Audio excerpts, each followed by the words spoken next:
Nagsagawa ngayong umaga mga tauhan ng Special Action and Intelligence Committee for Transportation o SAIC ng Department of Transportation sa EDSA Busway.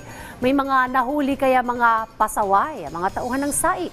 Alamin natin mula kay Ryan Lasigas. Ryan?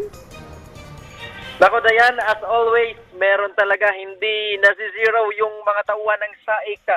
Naging matumal nga ngayon ang isinagawang operasyon ng SAIC ngayong umaga ng Special Action and Intelligence Committee for Transportation o SAIC ng DOTR. Tulad kahapon Dayan, sa bahagi pa rin ng Ortigas flyover, pumwesto ang mga taga-SAIC. Eksakto alas 6 kanina nang simula ng operasyon. Pinakauna sa mga nahuli kanina ay ang provincial bus na ito na may biyaheng Bicol. Sabi ng mga taga-SAIC, pabalik na daw sa kanyang terminal ang bus ng may sipang dumaan sa busway. 3 single na motorsiklo din ang pinara at nabigyan ng violation ticket. Kabilang na dito ang motoristang ito na galing pa ng San Mateo Rizal at patungo sana sa Makati City para pumasok sa kanyang trabaho. Alam daw niyang bawal pero nagmamadali siya dahil malilit na sa kanyang trabaho.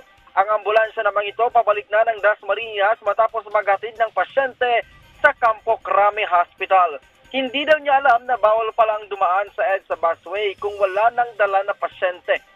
Matatandaan diyan na nasa 5,000 piso ang multa sa mga hindi otorisadong sasakyan na dadaan sa EDSA Busway Carousel. Dayan. Maraming salamat, Ryan Lasigas.